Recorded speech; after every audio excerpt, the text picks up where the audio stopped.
Hi, everyone. This is Jan Kabili with Ron Clifford, Dave Bell, and our special guest, Richard Harrington, for episode 60 of the Photoshop Show.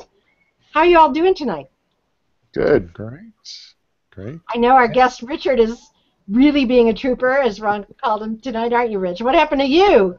Yeah. So no, just the short version is I had an ACL injury from 22 years ago. Finally, decide that the repair was old enough. So yeah, it went out at a very inconvenient time. So my knee is about the size of a grapefruit, and I'm sitting on a couch, and the oxycodone was taken about 3 hours ago. So I think I'm at that peak lull of balance between lucidity and pain. So hopefully everything I share with you will be interesting and not drug-induced.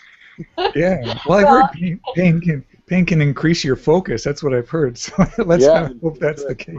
We'll see how it goes. So if I kind of slip off, Jan, feel free to translate at any point.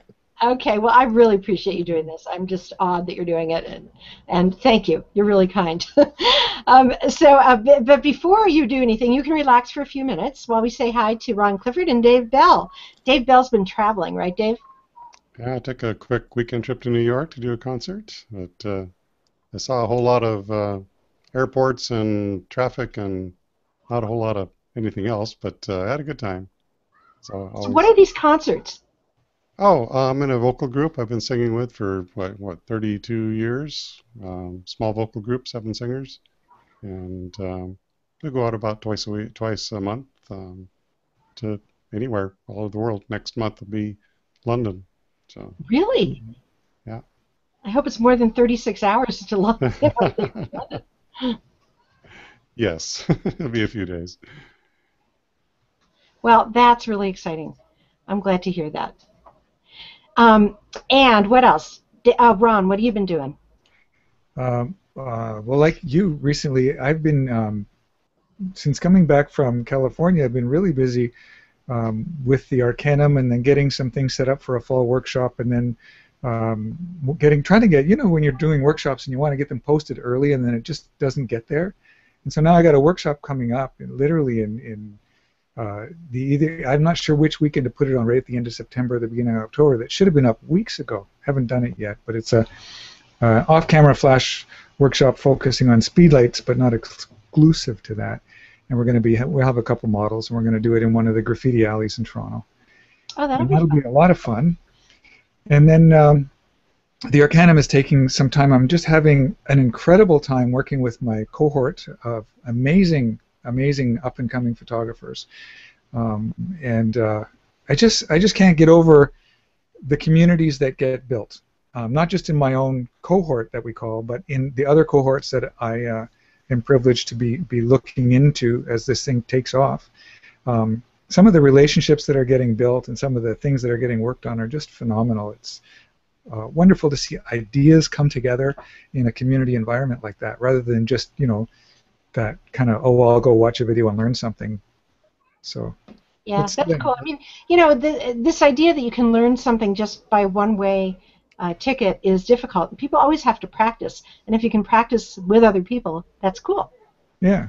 Yeah, I think it's really awesome how much people are helping each other. It's not flowing just straight down from the master to the apprentice. There's so much back and forth between the, people wanting to help each other, and I think that's really and learning from each other. And well, that's like crowdsourcing. It's really cool. Good. Well, I'm glad everybody's been busy, and it's a hot summer everywhere, I know. So it's really hot here in Colorado, like boiling hot. But even so, I've been teaching, and I've been doing an interesting thing of writing an instructor guide to go along with that book that I wrote, the Classroom in a Book. And it's, I thought, oh, well, I've already written everything I had to say. What am I going to write in an instructor guide? I didn't realize there is so much, right? I mean, it's different to talk about content and then to talk about how to teach the content. It's a whole other subject. So it's really fun and, good to put one's thoughts down. Now, didn't I see a link to something that there was access to a specific Lightroom chapter in the book? Didn't I see that? Yeah. Yeah, you're right. Thank you for yeah. You know, there's peachpit.com, which is Peach Pit Press's website, and they just took a chapter out of the book and posted it. Wow! So you get the whole chapter on Lightroom for free. So that's really cool. It's free and it's cool. It's the chapter on the develop module, which has tons of stuff in it. You know, I took a photo and just basically took it all the way through the develop module, through the you know, in the order that I would do it. And you know what? I've changed my opinion, by the way. I don't just start at the top of the develop module and go through the panels in order anymore. There's a better order than that. So that's what I did in that chapter, and then used a bunch of local adjustment tools to show those off. And boy, you know, I'm sure you've done this, Ron. The hardest thing is finding one example that will work for everything, right? Yeah, I don't know if you managed to do it, congratulations, you're my hero. It's just really hard. Sometimes you end up shooting a photo specifically to show off a technique. I have people ask me sometimes, like, where'd you find that? I'm like, I purposely shot that wrong just to get those results. But you have to be pretty organized to find something that will show everything. That's really hard to do. And it's really fortunate. I just have, you know, hundreds and hundreds of thousands of photos to choose from between me and my boyfriend, John. He's a great photographer, too. Only he always throws away the bad ones before I can get my hands on them. Yeah, we're a strange bunch when we're teaching. We want the bad ones to show an example of something. Keep the bad one. Keep the bad one. I know. What do you do, Rich? Are you always shooting, or where do you get your photos that you use? I shoot all mine. It depends. I have a mixture of some things that are for client jobs, and then I have others that I use where I specifically go on trips. So I'll usually take 2 to 3 trips a year. I've got a time-lapse workshop coming up that I'm teaching in the fall in Valley of Fire. I took a trip this spring to Milan and shot out there for a week. So usually I can designate a few weeks of travel just to go out and acquire photos to use for all the different tutorials and things that I do. And then because of my job and client work, I frequently have to travel around the world. So while I'm there, I'll usually tack on a day to shoot. So I try very hard to let the people, I don't want to say live vicariously, but to not just look at the same things that they always see. So I try extra hard to always freshen my image pool so I can bring up stuff from around the world. Like last year I went to Tokyo, and that produced a lot of great images. Wow. Yeah, I know. I always see when you do that because I get to see some of them on Facebook and on Google Plus and all those good places. And I saw you were in Milan. You know, I was in Milan almost the same time you were this year. It was beautiful. So, and nobody told me. I thought Milan was just going to be the place to get the airplane home. Not. No, yeah. Beautiful, beautiful cathedrals. Wow. Yeah. What's that one, you know, the big one? The Duomo, is it? Duomo. Yep. Yeah, I just did a Linda class, actually, where on Pixelmator, the competitor to Photoshop, but I use my Milan images because I always like to know what other tools are doing, and I found some things in there that I really liked. So I used a lot of my images from that trip in that class. So I always try to freshen it and just have different images. It's fun. And, you know, as a child, I didn't get to do a lot of travel, so I'm overcompensating now as I get older. Yeah, but you can't carry all those suitcases anymore. Not right now, I can't. So, yes. Oh my gosh. Well, are you feeling okay enough to show us some of your wonderfulness? Absolutely. So we'll just do sort of, I guess, share my screen. Is that what you want me to do? Share the desktop? Yeah. All right. So it's going to mirror for just a second here. So let me start the screen share. And are you seeing Bridge? Yes. Yes. Yeah. See it? Good. Good. All right. Everything good coming through?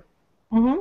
Yeah, Okay, good. so we'll just play this. I'll make these a little bit bigger, and we'll just pick an image. I'm wide open here. I've got lots of different stuff. I'll throw one out to begin, but either pick an image or a folder. You go ahead, Ron. Oh, things are going by so quickly. Let's say, what's in your depth of field folder? Okay, so this is focus stacking, which is an easy thing to do. And a lot of times when you take a picture, you can't get the whole image in focus. And so, you know, you see in this case that different parts of the image are in focus with the 3 stacks. And so this is a real common problem. In this case, I really only need the 2 images to pull this off. And all I did was, this is just down in Costa Rica, I was using Olympus OMD, and I could just tap the screen to focus and take the picture. So I touched on the foreground flower, and then I touched on the background flower, and they're both in focus. And Photoshop makes it really easy to combine those into one image. So you could, in Bridge, choose Tools, Photoshop, and then basically you're going to load those into a stack. And you got a couple of ways. So I could choose, let me remember here, I believe Photo Merge is going to do it, but if not, let's see what it wants to do. So we'll come on over here. No, let me do it this way. File, Scripts, and I'll just stack those. And, oh, please tell me they didn't get rid of this in the new version. Jan, No, help me. it said load files into stack. Down. There we go. There we go. Perfect. So I just got to point it at those two files, and what it's going to do is Photoshop will sort of intelligently mask those images and load just the two and remove the blurry parts and keep the in focus parts. So let me just make sure I'm in the right folder.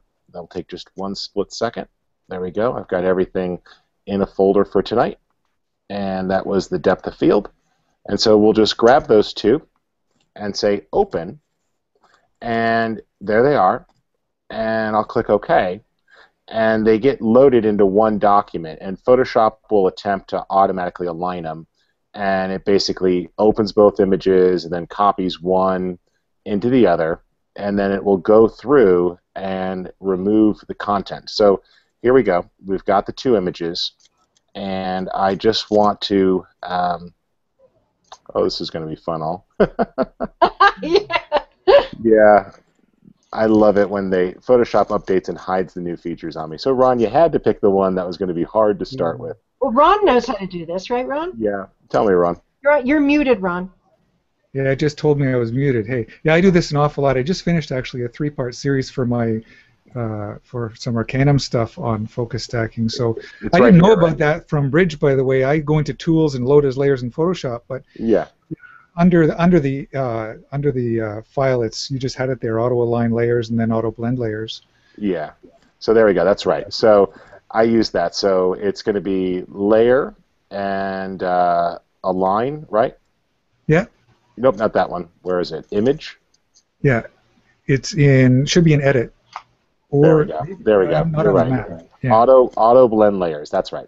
So auto align is going to first take them and make sure they're lined up. So I'll just click OK, and it analyzes the two images and makes sure that as you click between them there, that any shifting that might have happened by bumping the camera is taken care of.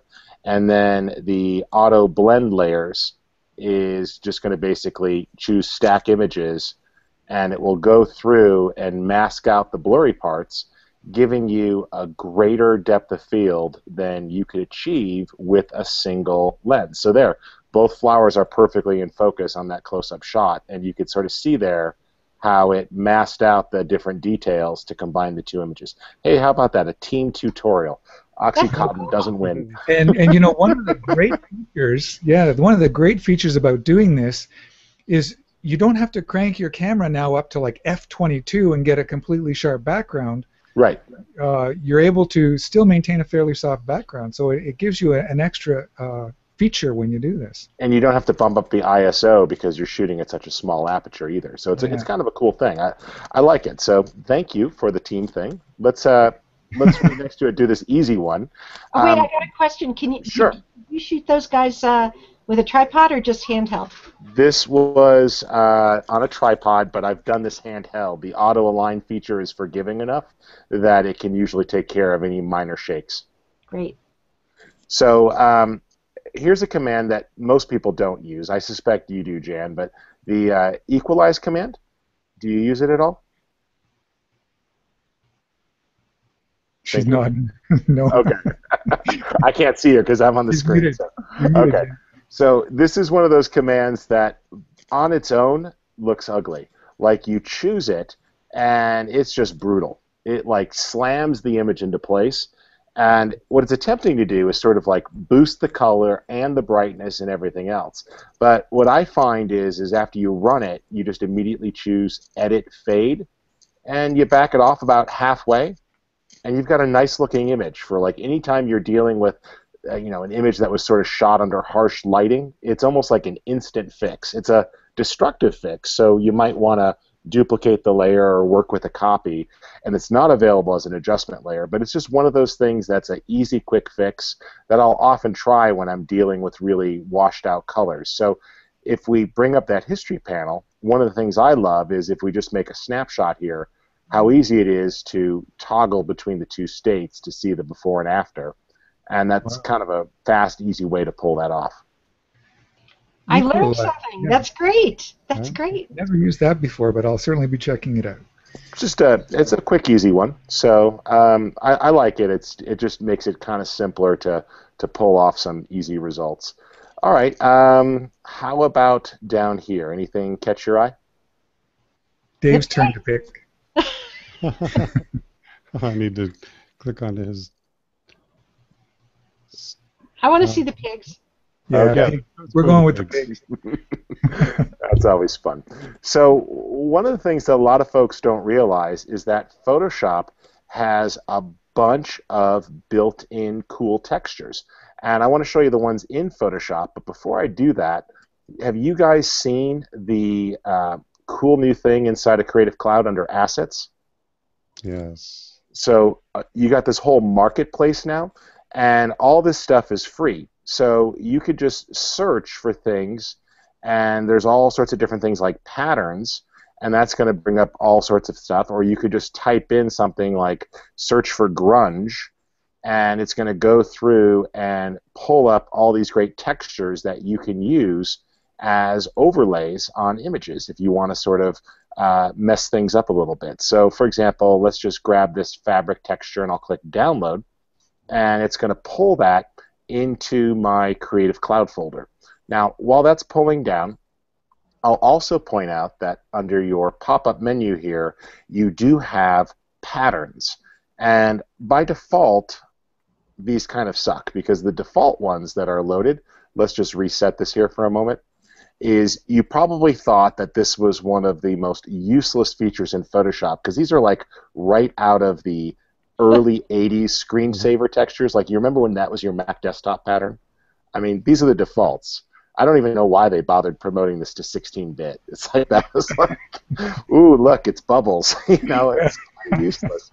But like all good things Adobe, you have to first know where to click to choose it. Then you have to know that you can click and click again to access a list. And now all of a sudden it's useful. So I can get into things like artist surfaces, and there's a whole bunch of cool textures in here. Let's just make this a little bit bigger so you can see it. And there's this burlap texture, or sort of this soft rock texture here.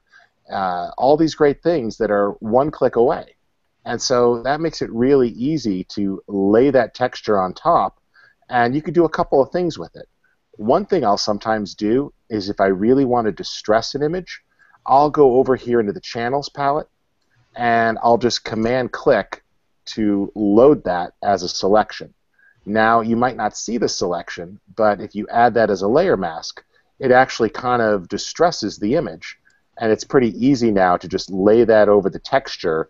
And if I zoom in there a little bit, you could sort of see how it looks like it's actually printed on that texture, because we've sort of masked part of the image, and the texture shows through based on the bumps. Or you could put the texture right on top and play with your blending modes. Things like a multiply is a nice way to lay that on top, or an overlay. And you could start to make these textures look like they're mixed in with the photo, or that the photo was printed on a type of paper rather than actually having to print it out and rescan it. Oh, that's a good idea. Well, it reminds me, too, have you seen that Russell Brown has some kind of a panel with textures, paper textures? Yep, and those are pulling actually out of that same CC Marketplace type stuff, too. So, yeah, it's awesome stuff, and you can use those. There's just so many great ways. So if I go into my Creative Cloud folder, there's the Market download, and there's that light fabric texture that I just pulled down. And so it's simple enough to drag that onto Photoshop. It's going to come in as a small thing. Now, this one was vector, so it may want to go through Illustrator first. So let's see if we can force that to open. Sometimes they have them as SVG files, which are going to be vector files, but Photoshop should be able to think around that. Let's see. Nope, being cranky. Oh well, but that's always fun, and you could run that through Illustrator first or place it in there, but that works out kind of cool, and there's so many of those texture layers. If you double-click on a texture, you can also adjust it. So if you decide while working with that texture, oh, I want to change that, click the pop-up list, change it. Oh, make it bigger, or reposition it, just drag in the window. It's really easy to really refine that texture and then use that with the surface. And I'll just zoom in since this is being sort of compressed, but you can see how it looks like the photo and the texture have been merged together, which is kind of a fun way just to simulate some of those textures in the surfaces. Yeah. Now, if you go out and shoot your own textures, where would you drop them so they show up in the list? Well, there's a couple ways of doing it. I should have some textures on here. Funny you should ask. Let's see here. We'll do a search for the word texture, and hopefully something will pan out. There we go. It's dangerous, you know. Yes, it's always interesting. Good. This is a safe one. Here's a texture I shot, which is just a surface we painted. So good, because you don't always know when you randomly open files on your computer. You know, bad things can happen, but that was safe. So we'll open that up. And this isn't a seamless pattern right now. If you just want to define something as is and it's not seamless, you just select it and say Edit, Define Pattern, and it adds it. So we can call that orange rough. If you want to make it seamless, there's a little trick. You take this and you say Filter, Other, which is the category nobody ever visits because it's crappily named, and you choose Offset. And you basically push this a little bit to the right and a little bit down so you can see the seams. And now you just basically need to use things like the clone stamp tool, try content aware fill, but you basically just need to sort of blend these together using your cloning until you can get a nice edge. And sometimes you could do that pretty simply. You see there, like that, just a little bit of cloning and lowering the opacity, a few strokes, you can get in there. And once that's done, and you feel that you've got a sort of a seamless pattern, then it's even easier to say Edit, Define Pattern, and reuse it. So let's just finish that out. That's going to be close. Edit, Define Pattern. There we go. And we'll call that Orange Rough 2. And now, back over here, if I load that pattern, you'll see it's right there and available. Wow. And it can be scaled, and you can use your own textures and repositioned. And so that's not a perfect seamless pattern, but it's sure not bad, and I could certainly use that. Yeah. You know what we used to do with, I forgot about this feature because it's been so long, when I taught at lynda.com's live classroom. So when was that? A long time ago. 2000, year 2000, 2001, we were teaching web design, and we used this feature to create, you know, like these patterned backgrounds. So you'd have like this giant JPEG or something, you know, that you created using this offset filter, and then you'd shove that in as your web page background. Yep, absolutely, and that's unique. So it works as a seamless way to make your own patterns. Now, I'm going to pick one here. This is just a fun, simple technique. People like spot colors, where one color comes through. Here's my favorite way of doing it. If you just pick the black and white adjustment layer, first off, a lot of people don't know that you got this great tool here, the on-image tool, which allows you to click, and it intelligently grabs the correct area and allows you to mix to do your own custom black and white conversion. So thereby manipulating the yellow and green independently, I get a nice black and white. But if I set that mode to lighten, well, now it gets really easy. Let's just reset this tool really quick. And now if I drag to the left here, the color gets darker. And if I drag to the right, the color gets lighter. And so it's quite simple to go in and pull out all of one color. So if I wanted to pull out that red and just leave the greens behind, I'll just take that over. And so it's very simple to isolate on an individual color using that by just putting the layer into lighten mode. And the flip of that is putting it into darken mode, and it works sort of the same way. To the left gets darker, to the right leaves the color, and you see how fast and easy that is to just dial in a spot color effect. That's cool, but honest to God, this, here's a good example of the little issue I have with Photoshop, which is, how would a normal human being know that? You have to go on a research project or know somebody or just happened upon, a great tutorial by Rich Harrington. You know what I mean? And it's at some point it just becomes all secret, and I don't see the value of that really. Well, what I would say is this. Most people get confused by blending modes, and they don't have to be confusing. So here's a simple example. You toss on a black and white effect, like a black and white adjustment, and you just click Auto. Well, now that you've got that, you've got all these blending modes, and they're organized. These make them darker, these make them lighter, these mix them based on light, and then these are rarely useful. And so if you just select that layer, you could press Shift plus to step through your blending modes. And now that black and white layer in Multiply becomes like a cool dark grid effect. And as you step through, it can be useful to create just different types of black and white or distressed black and white type treatments, and it's just a fast, easy way to use that. So and it can be any adjustment layer, right? It doesn't have to be any adjustment layer. So like color lookups are some of my favorites. I could toss on a nice fall colors look, and then just Shift plus to step through blending modes, and look at that in Multiply mode. Those fall colors just pop the browns and bring out the age of that skull. So I find that a lot of times adjustment layers on their own, not that interesting. But as soon as you toss a blending mode in with that adjustment layer, it's really nice. And so there's that lookup table, just using the fall color preset. Or how about the horror blue? Now all of a sudden it takes on that sort of gritty, scientific, horror film look of the mad scientist laboratory. Toss that into soft light, and it just takes on sort of a gentle bluish cast.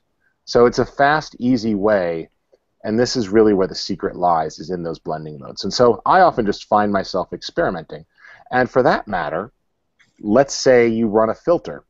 We'll take something simple here, like the gallery effects, which have some tremendously ugly filters in them, but I'll run the filter gallery, and let's just try something like glowing edges, which you would probably never, ever use. I can't even remember where it's hidden here. It's probably down under Stylize.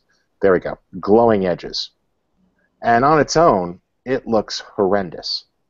But immediately after running the filter, I could just say Edit, Fade. Oh yeah, I remember. Screen drops out the black. Now it takes on sort of an illustration look. And because I know you prefer non-destructive workflows, just make that a smart object first, and you could run that same filter again. There it is. Click OK.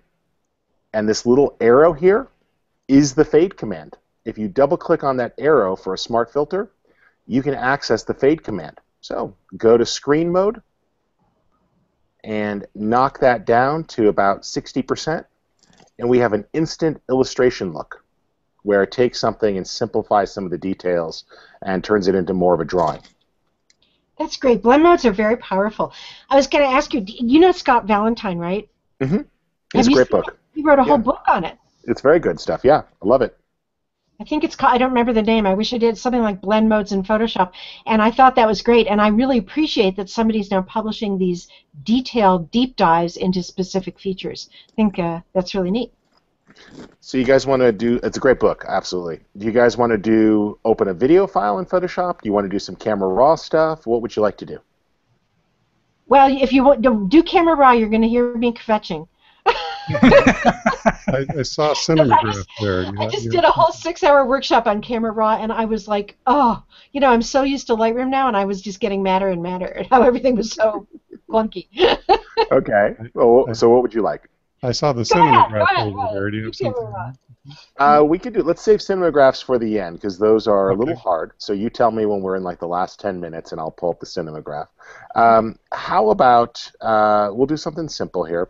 How about we do the best of both? We'll use Camera Raw as a filter, and I'll open up a video file to do it. So we'll get a little bit of everything here. So let's go here, and I'm just going to open up a movie file. Let me see which one I got here. Here we go.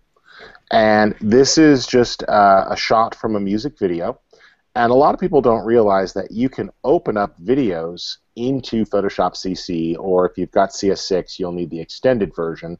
But this is a video file, and so it looks like a still photo, but if I drag through, sure enough, it's a clip from a music video. Now, what I like is that normally video files come out somewhat soft out of a DSLR because the compression. It's got to smash down and throw away a lot of data in order to write it to the card fast enough. I mean, essentially think of it this way. It's writing 30 still images a second to that memory card for several seconds over time while also recording audio. So if you think about that, that's kind of hard for the camera to do. So a lot of data is thrown away. But if we make that a smart object, convert for smart filters, now you can use Camera Raw as a filter. And this is also available if you have a JPEG or anything else. Now, you can't take advantage of like great recovery, like a RAW file or a video file. You can't recover the highlights like a JPEG or a video file won't recover highlights like a RAW file. But there's a lot we can do. So, Jan, you were saying you like to start on some tabs first. Which tab's your first preference one? Well, I would start with basic tab usually. All right. So we can go in and assign a white balance manually, or I can take the eyedropper and find a reference point in the image to tweak the white balance, which works well. So, obviously, I just threw it off there by clicking on the skin tone, but I can dial in a white balance until I'm happy with it. That feels pretty good. One of the things I also like is with exposure. Now, if you hold on the Option key on a lot of these sliders as you drag, the white areas are areas that are clipping. So I could recover this shot so that those aren't clipping. Now, instead of doing that with exposure, I'm going to do that with highlights and recover the blown out highlights, and I'll bring that exposure adjustment back up a little bit.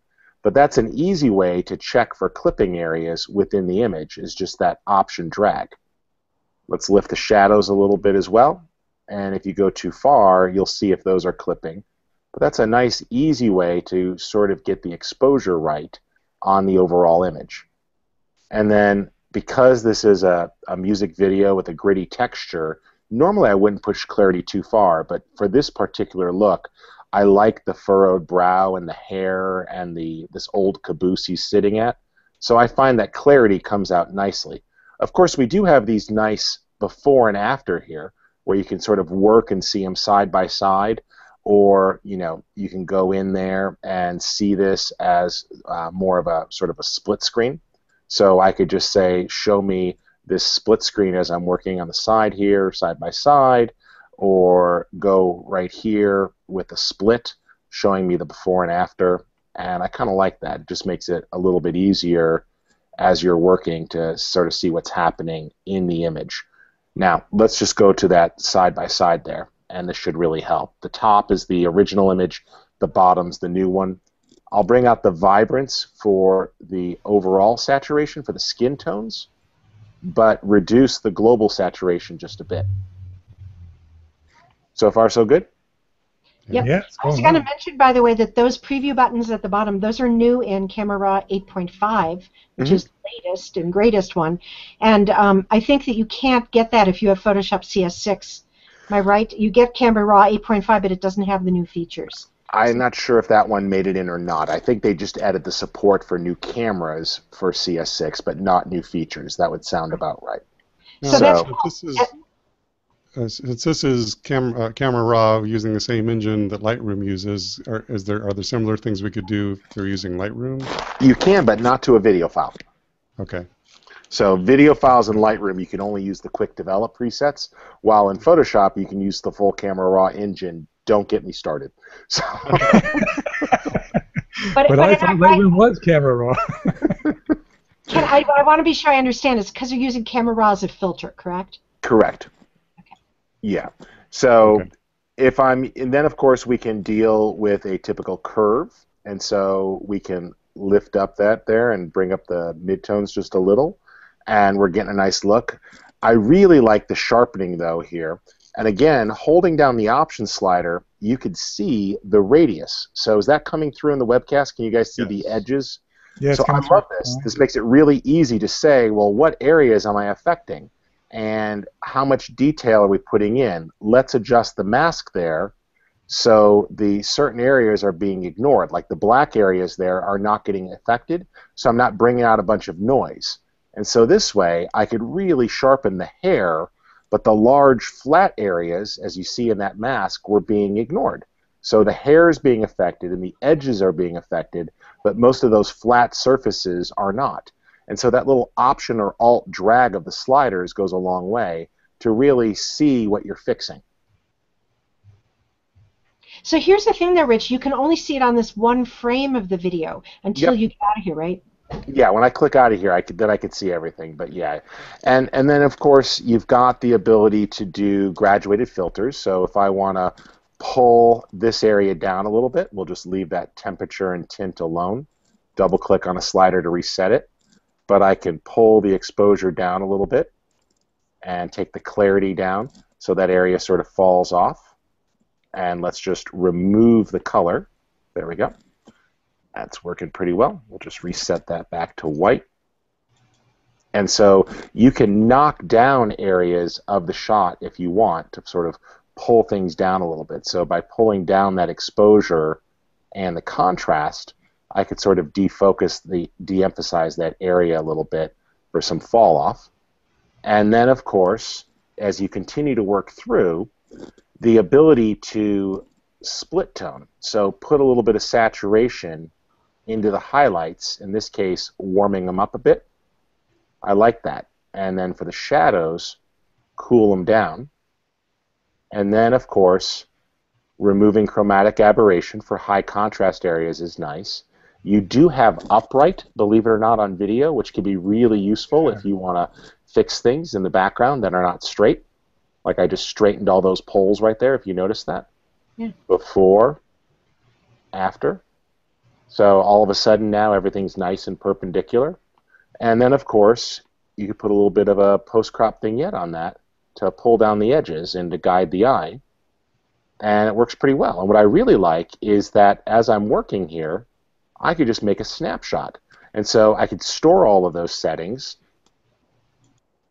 And now it's a piece of cake. So as I create different looks, I could just click through those looks and grab them in a single click and reuse those on different productions and switch between them. And that's all stored as a preset, so that if I'm working on a project that has several video clips, I don't have to start over with each shot. Or same thing with several photos. That's really cool. All right, now I'm going to bust into your demo a minute because I want people to see something really nice that's in Camera Raw that's not in Lightroom. Could you click on the graduated filter tool for just a moment again? Sure. Okay. And you see, select your graduated filter that you made. Yep. Yeah. Now go over where it says under graduated filter, click where it says brush, and that's the filter brush. Do you know about that? You can now add and subtract to this, right? Yes, so you can paint away or remove part of that graduated filter. Isn't that amazing? Yeah, so there we're rounding that out a little bit around the edges there. That's kind of nice. So like if you had a landscape with the Eiffel Tower and you wanted to fix the sky but not the Eiffel Tower, you could get your linear gradient and then you could just erase away the Eiffel Tower. Yeah, so what I did there is I sort of like brought his hair back in while pushing the background behind him down. Brilliant. Well done, Jen. Yeah. And I click OK, and there's the original, and there's the new video. And I think that's a pretty good fix for a pretty quick fix, and then you would just render that file back out. And so, file, export video. But of course, you could do the same thing to any image, even if it was a TIFF or a JPEG, or you couldn't find the RAW file. You could still take advantage of Camera Raw to do quite a bit. Yeah, so now, what you really... Oh, sorry. It's okay. I was just going to ask regarding that, if you didn't want to affect the entire clip, could you split that clip into pieces and then apply a camera raw filter to each piece? Yeah, just you just simply take your scissors, and so if I want to do the front part of the shot, I could split that, and then come a little later and split it, and it's simply another Yeah. instance of the filter. Double click, and you can modify it. Great. Oh, that's awesome. So it actually is pretty powerful right inside Photoshop. Oh yeah, yeah. It's a very useful tool for fixing things, and to that end, besides just stylizing images, let's say you needed to remove some distortion from an image. So let's do, I've got a really good example of this. Here we go, wide angle distortion. So Photoshop's got a couple of different ways to remove wide angle distortion. And so I'm going to show you a few of those. And so here's one. And a very common problem is like you shot on a camera that's wide angle. In this case, this is a shot from a GoPro.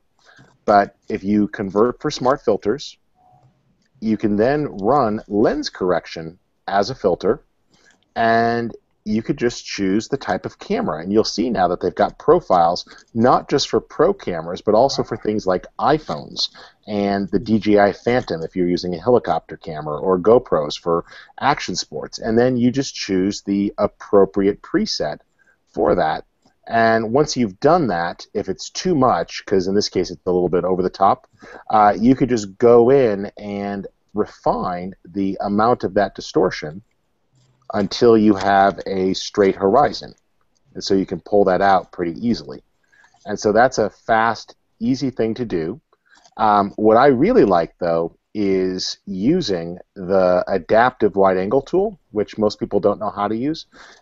I do a lot of landscape photography and panoramic photography, so this is good for anybody if you're doing panoramas or wide angle photos. You just basically draw straight lines. So it'll automatically detect, oh, this was a fisheye. It tries to fix it for you, or you can run it on auto, but in this case it fixed it, but it's not perfect. If you just draw what you think is supposed to be a straight line, and you could pull that in so it lines up, it's going to go through and make that a straight line. So I could say, oh, this should be straight. And then if it's not straight, you just rotate this a little bit, and you could fix any curved lines that you have. Like, see how that tower has got a curved line? Now it's straight. Oh, I want to fit, and this green indicates that Photoshop is telling you, oh yeah, that looks correct. Once it goes green, that's Photoshop's way of giving you feedback that it believes the line is at the correct angle. So I can draw here for the horizon and simply rotate that just a little, and now I've got a straight horizon. Scale up just slightly to get beyond those gaps, click OK, and all of my wide angle distortion and crooked shot was fixed. Can I ask you a question? Something I don't know. I hope you know. Mm-hmm. If you don't, it's cool. But does it have to recognize your lens and camera in order to do that? And the reason I ask is because I'm shooting with the OMD EM5 a lot, which has, usually that's outside of that universe. Well, no. So here's the thing, because I busted their chops because I was unhappy that supposedly it wasn't, and here's what I found out.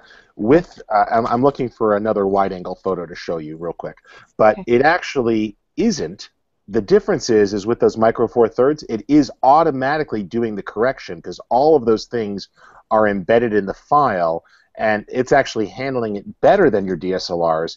It's automatically doing the wide-angle correction. That's why it's not even giving you a choice. It's already been fixed when you open the image. Right, I do know that, and it tells you that in Camera Raw now, yes. The latest version of Camera Raw. But my question was, so what happens when you take that kind of a deal where the fix is already in the raw file and try to do adaptive wide-angle filter? I wonder if it can do it because it can't. You know what I'm saying? It doesn't can still work. Yeah, it could still work. So it can override what's there. Here's something shot on a DSLR, and so let's just do, this is just a still use of that same filter. So if I do the adaptive wide angle, this is one of those shots where many people would have used upright, but I actually prefer to do this manually. So I can draw a line here, And if I shift-click on that line, it's going to force it to be horizontal, or in this case vertical, I should say. And now I can just turn that until it goes green. Draw another one right here. This looks like it should be straight. And shift-click again. And then just rotate that until it goes green. And there is even this tool here for drawing a polygon. So if you have something like a sign, you can go around it and force that to detect. And now, same thing, you can shift-click on each one of those sides to force that to go to perpendicular and vertical. And so it's really kind of cool how flexible this is. And then, like, let's go along the bottom of it here and simply rotate that slightly. And you see how I've squared up the action? Does that make sense? But it does have something to do, Rich, with, see at the bottom left where it says your camera model and lens model? Yeah. The way that those lines, glue themselves to the actual content of the image has to do with it recognizing your camera and lens, I think. It works with, I use it with Micro Four Thirds. I don't have a wide angle image from one of my Micro Four Thirds cameras, but I shoot on both OMD and GH4 all the time. Totally works. Cool. And right here you can see where it's sort of falling apart. So it's not a bad idea to sometimes add a few extra lines if you have them, so that, like, you know, the image is starting to bend at the edges there, so it's straightened out that.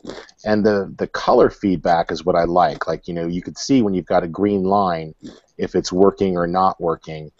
And, you know, just by adding a few extra lines there, you can really shape things up. So, you know, that got rid of quite a bit of distortion. Yeah.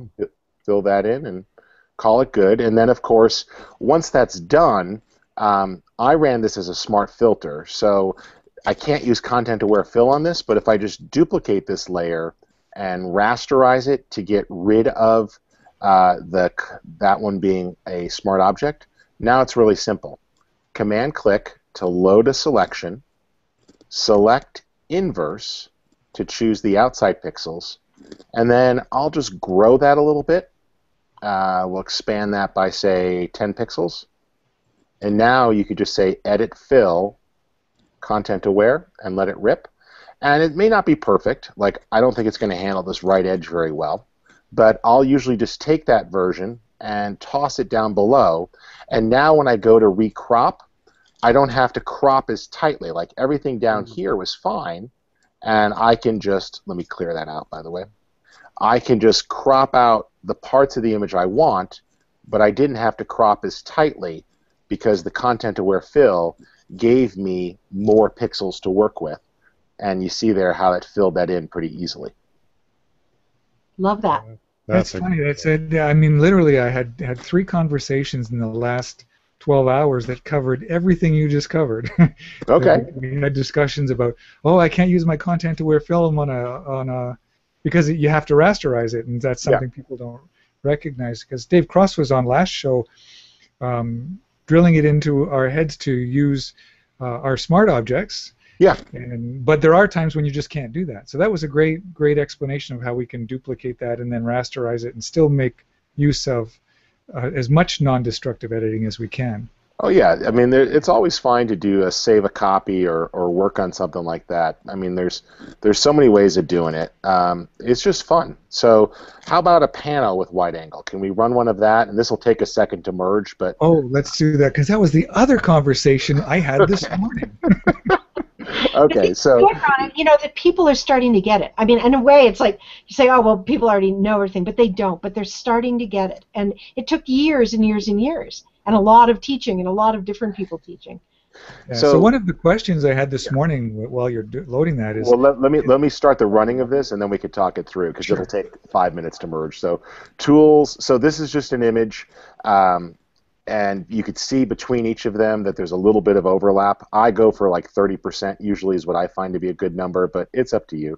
If you're dealing with raw files and you want to develop them first, before you run photo merge, simply open those images into Camera Raw, just select everything, right-click and say Open in Camera Raw. You can do any development that you want you know, so I'll recover those highlights, lift the shadows, a little bit of clarity since there's a lot of texture, pop the vibrance. Let's say I'm happy with that, and then select all and synchronize so that it applies the same adjustments to everything. Now, when I run photo merge, it's going to use those new adjustment settings on it. And even if you didn't have raw files, you could still do that open in camera raw to develop the files before you do the photo merge. So but you wouldn't do any distortion adjustments at all with that before you ran your... It depends. Sometimes I will run the camera profile. So if I'm here, I wouldn't do anything like upright necessarily, but if you wanted to, if you did want to run upright, what you need to do that's very important is after you run it, you have to click sync results across all of the images to sync the upright setting. And this sync is different than this sync over here. It's really dumb that you have two different syncs, but upright has its own sync results button to synchronize for multiple images. And I have to use that when I'm doing time-lapse. I learned a second new thing. That's great. There we go. I call that more of a bug than a feature. So. Great.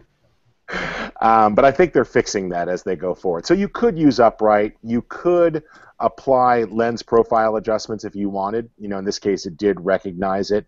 So, you know, you can take advantage of that. And if you want to remove chromatic aberration for high contrast areas, all of that is good stuff to do, particularly because with panos, a lot of times on contrast areas, you may see a little bit of fringe. It's hard to see at this resolution, but let's just pretend there was. So now if I just say Tools, Photoshop, Photo Merge, it'll go to town and start to merge all of those. There's everything great. Blend the images together. I've already done the distortion correction, but Photo Merge has its own if you want. When you click OK, it's going to open all of those up and combine them into one document. Now, that's going to take a second to run, so fire away with anything else that you guys want to talk about or give people some tips, because you said you had a story to tell, Ron. I'm sorry to interrupt. Oh, no, that's fine, because you've actually answered most of the questions while you're doing this. We have someone in the comments watching the show, and I just know they're going, oh my gosh, oh my gosh, oh my gosh, this is exactly what I needed to know this morning. So they've even time-stamped it. I have to start watching this at 47 minutes. Well, I have to tell you something, which is I know exactly. This is Jerusalem, isn't it? Yeah, this is the wall. So yeah, this is Jerusalem, and this was beautiful, and this was one of those great trips I got to go on. I was a guest of to this country of Israel, and got to do some speaking there a couple of years ago, and I got to see some of the cultural sites, including, if you dig hard enough around on Facebook, you'll see a picture of me covered in the mud of the black mud of the the Dead Sea. The Dead Sea. Yes, amazing stuff. So, you know that I used to live there. Yeah, it's a beautiful place. I miss it. I do have a question about the panorama for any of you who might know. Google has their format for the photospheres where you can pan around inside it. Yep. Is there a simple way to convert what you end up with here into that format? I haven't played with that one. I imagine they want a spherical one, and Photoshop only does cylindrical. So you have to use other tools usually to do a true spherical. Photoshop can only do cylindrical panoramas. Yeah. But there are some third-party tools. Well, that's loading. I just want to go back and just in my mind confirm, because I've only ever done panos using raw files and using the lens, the adaptive wide angle to do corrections in. I've only ever done that to raw files. So if you have TIFFs or JPEGs, it's not going to pull a camera profile, but it's still possible to do it. Absolutely. Yeah. Yeah, so this is going to take a little while as it's aligning, but we can go back to Bridge and do a few things in there in the meantime. Here's a fun little thing. So, like, you think you're locked out of Photoshop, right? Like, because Photoshop's busy right now. Here's what I love. If I go to Bridge, I could say Open in Camera Raw, and I can keep working while Photoshop's running in the background. I'm not locked out here. I can just go on to another task. So it's kind of fun that, like, while Photoshop's processing that panorama, I can go process some more images. So that's one of the great things about knowing about Bridge and Camera Raw. You could basically be doing double image processing. You don't have to stop. So, so let's just adjust this one, and I could pop the clarity here a little bit. And what I wanted to talk about on this particular one is using the vignette here that we actually have a radial brush now. So, Jan, I'm sure you love the radial filter. This allows you to do all sorts of things, and I usually find myself, as I play with this here, you'll notice that there's a couple settings, like I could say affect the inside or affect the outside. And so the ability to really dial in things like exposure, I like to do some negative clarity to simplify those edges, as well as desaturate the edges a little bit to pull your eye in towards the center. And this gives you some flexible control there so that you could really dial in much more different than you would with a typical vignette. And so you can get in there and really push that. It is really cool, but I want to show you the one thing that bugs me about these tools. Yeah. There is no done button here. And the way that to get out of this is really odd. It's nothing I think that somebody would figure out. You know what it is, of course. You have to switch to another tool. Yeah, but like, why would you ever think that? And I was teaching a class, and people were saying that, I had them guess what it was, and they couldn't guess that.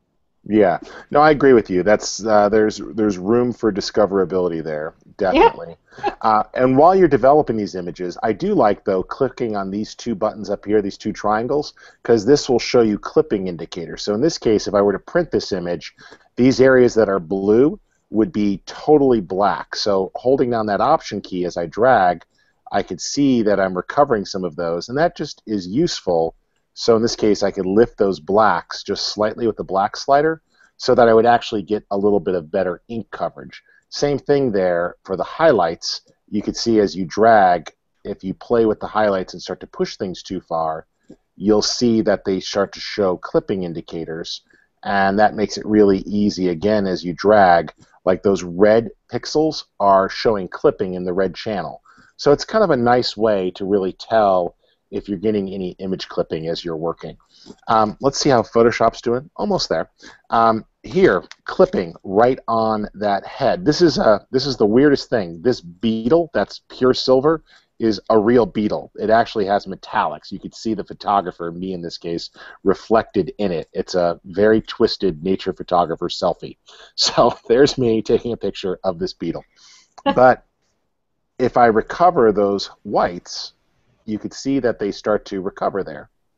And same thing, recover the highlights just a little bit. A certain amount of clipping is okay, but if I'm concerned, that just makes it easy to know how far you have to go until the clipping's taken care of. And so I like holding down that Option key. In this case, let's take advantage of using the adjustment brush. And what I like is taking the option down here to auto mask, and I'll show the mask. So now as I paint, it's very quick and easy to paint this image, and it starts to get the edges. Now, I will typically recommend that you adjust the brush, right bracket, bigger brush, shift left bracket, harder brush, and you get that visual feedback. So it's very easy to see what's being affected. Oh, my startup disk is almost full. Wow. Yeah, wow. That's because I got a big image open. Those are all raw files. But there we go. So you see there how it quickly picks up the edges on that object, and you can really get in there and not have to paint quite so carefully. If you get too much, it's just an option to subtract. And now I can do things like separately adjust that area. So if I want to crank up the sharpness a little bit and boost the clarity on just that bug, it's really easy to push the details. And you see there how the metallic texture is coming through. We'll pop the contrast a little bit there. And I like that. So you can just see there, and we can roll the tint a little. And so it's very fast and easy. Let's just put that side by side. And you can see how I was able to bring out some of the details on the bug. And so that's just a simple, cool thing. I like the adjustment brush for that. I have a question. I have a question. Yep. I think that I'm right about this, but you know this better than I couldn't find any way to set all those sliders back to 0 when I started with a new adjustment brush. The best I could do was click one of those little preset buttons, and that would set everything to 0 except for the one that I clicked. Is that right? You can choose. What I would recommend is out of this flyout here. It doesn't work unless you've already started your mask. Yeah. Oh. I know. Yeah. That's dumb. Another reason I like Does that. clear all clear everything again? Let's Yeah, see. that takes away all your adjustment brush pins. That would be bad. That'd be bad. Did all that work. Yeah. Yeah. Room for improvement. Oh well, that's good. They gotta have some, right? Yeah. All right. So this merged, and it looks like it ran out of memory before it could do the blend. So that's good. So let's deal with the real world problem here. Let's first purge the cache, and it gets rid of that. And while I'm at it, I'm gonna downsize this image a little bit, just because I've got way too much. Like, this is only 20,000 pixels. So if we were to look at that in terms of inches, that would be a pretty big print. So I don't think it's big. So let's just simplify this, and I'm just going to drop this down to 50%. There we go. I'll click OK and let it rebuild real quick. So I opened up big raw files, which is not what you normally do for a demo on a webcast, but it's OK. And that's purging down. And while that's done, you can invoke the blending manually. And so if it didn't do the blending for you, that's in the same place where Ron was talking about under the Edit menu. You could see how these tiles are all overlapping there. And there's lines. So if we have those all selected, I could just say Edit, and I could choose Auto Blend Layers and choose Panorama. And it's going to go through. This is also useful if you've done a scan and you've had to scan an old photo in multiple parts, and your scanner is a little lighter on the left side than it is on the right. It's a real fast, easy way to go through and just sort of blend everything together. So once this is blended, thinking, go, then I could just merge it down. There we go. And you see it did a great job. Yeah. It went in and it detected all of those areas and fixed it. So that's pretty good. Technically, at this point, I would normally do a non-destructive workflow, but we're just going to be permanent here. I'll just going to merge those. So edit, merge layers. And at this point, it's pretty simple. We'll do that adaptive wide-angle filter and look at the image and try to find a horizon line. Now, it's a bit difficult in this image because there isn't a pure horizon line, but I can go off of this building here. And that is nice, and I'll just shift-click to force that. And yellow means it's close, so if I rotate that slightly, I should get green. There we go. And let's do one there. Shift-click to make that a vertical. It's confused. Rotate until it goes green. And using these different edges that are in my image, I can start to pick up strong areas that should influence the thing. So here's this great tower here.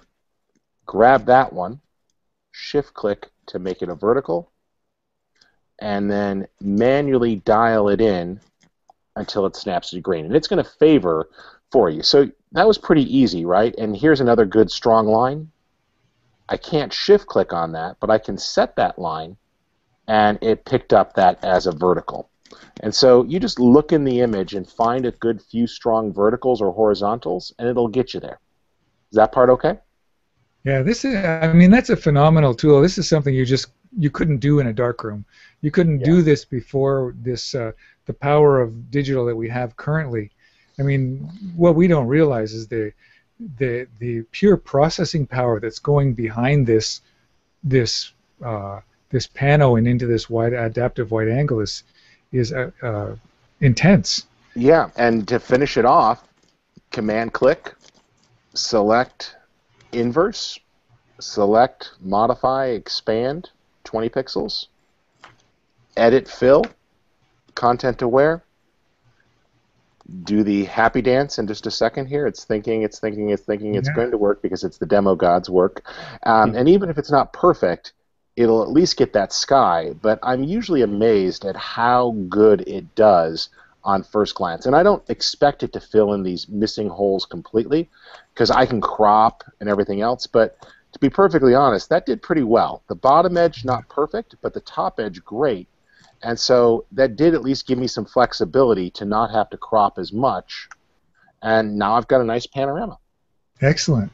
I just want to bring up that Jim in the chat made a suggestion that might work really well, is to create a preset all set to 0 in our previous demonstration there, and that looks like it might be a good way to zero everything out all the time. Just go and hit your preset to 0. No, that absolutely makes sense. Definitely worth trying. One other thing I love for panoramas is the photo filter adjustment layer. Do you guys use this one at all? It's one of those old school ones that most people forget about. So if you choose it, you've got simple presets that match glass ones for warming or cooling with a density slider. And I find that it's a really easy way, if you leave preserve luminosity checked, to just warm or cool a shot very quickly. And so you see there, I did a nice job of bringing out the blues. Sometimes once that's done, I'll pop the vibrance then and bring that out a little more. And then since you throw the color balance off, most people forget that when you toss on curves or levels, there's 4 or 5 different types of auto. Now, if you click auto, it guesses for you. But if you option or alt-click on auto, you could choose to enhance just the black and white contrast, or to go one channel at a time while snapping all the neutral midtones, which is a great way to basically do a white and black balance after the fact. And so I was able to boost the blues, pop them again with vibrance, and then fix the color balance afterwards without really having to ever touch an adjustment. Just very quick, a little bit of this, a little bit of that, auto, done. I'll have you know that that little trick right there, I think everybody watching just did that puppy dog strange noise look. You know, like, it's option or alt-click on auto, and you've got 4 methods plus snap neutral midtones, which are awesome to fix things. And so, yeah, so like instead of curves, let's just do levels. Sorry, you click on the right one there. Levels, there we go. Option click on auto, and again, there's the different methods. Oh, fix the monochrome contrast while snapping midtones to fix the white balance. And it automatically finds black and highlights and makes your white white and your blacks black. Wow. Find dark colors, fix brightness and contrast. They're all right there. It's very easy. I usually prefer per channel contrast with snap midtones as an easy way to go in and fix all 3 color channels while getting a clean black and white balance without having to ever touch a single slider. So what does it mean, Rich, when it says per channel? Does that mean it's doing it to all 3 channels? Is that what you're saying? Yep, it's analyzing all 3 channels. So if you look at the actual adjustment here, you see here we could see the red channel, and if you look at those values, the green channel has different values, and the blue channel has a different value. So it essentially did 3 levels adjustments, a separate one for the red, green, and blue channel, balancing them out to basically get rid of the color cast. Fantastic! You are like a master of masters. And that was so obviously make it so... And again, it's incredibly well hidden there, isn't it? Yeah, like Adobe does. They've made it incredibly apparent that everyone would just find that and use it. Yeah, I know. They do a good job of hiding things. So I want to respect time. I got plenty of stuff to show, but I don't know how long you guys want to run your show, and I don't want to be the only person talking either. So tell me what else you want to see. I got some Blur Lab stuff. We got a Cinemagraph. We've got... using the HDR toning option to add some texture to an image. What do you want to see? Yeah, why don't we finish off with a quick one, because we've gone past the hour now, so we like to try and keep it around there. So if you have one quick one to end off the show, that'd be awesome. All right, Blur Lab. Blur Lab is incredibly useful, and I like to use it for really bringing out details in an image. So first thing I'll do is I'll make this image a smart object, and then I'll just choose Blur Lab. And essentially, oh, sorry, you can't do a smart object. Undo, duplicate, there we go. Filter, blur, and I'm going to toss on the blur gallery here. And now there's 5 of these. There used to be 3, and now they added spin blur and path blur in the newest update. So field blur is super simple. This allows you to basically do like a tilt shift blur. I'm sorry, not a tilt shift, just field blurring. So let's set this to a low value. And I like this because I could drop a pin up here in the corner and crank it up, but then put another pin right here and set that value lower, and then drop another one here, and it basically smoothly blends between each of those images, or between each of those pins, I should say. And so if I put a pin here and turn that down, and you'll see as you drag those around how they sort of interact with each other. So it's easy for you to just use a series of pins to describe how you want the image to blur. Now, that's fun, and what I usually do is I'll save that to the channel. I'll explain why in a second. So another simple one would just be the iris blur. And you could adjust the size of that and the shape. Grab the handle here for roundness, and you can move these pins around. And if you hold down the Option key or the Alt key, you're detecting there's this great hidden key called Option or Alt after tonight's presentation. You can actually move those pins independently of each other to control how much they blur. And so a lot of times, I'll say save that mask to the channel and do that at high quality and click OK. Now the reason why I did that is so I can come over here to Channels, Command-click to load on that, and then just toss on an exposure adjustment so that I get a darkening at my blurred edge. So it acts more like a vignette, and it really pulls things down. So not only did it get blurry at the edges, but it got darker. And that's a really easy way to use that blur in the same method. And as you're doing that, it's kind of cool. And then, of course, they've tossed in other effects. So, filter, blur gallery, tilt shift allows you to just define what area is in focus and what area is out of focus. And you can move this line here for the transition. So that's nice to sort of have areas fall in and out of focus. And then they even added two new ones. Spin blur is great if you're dealing with like automotive cars.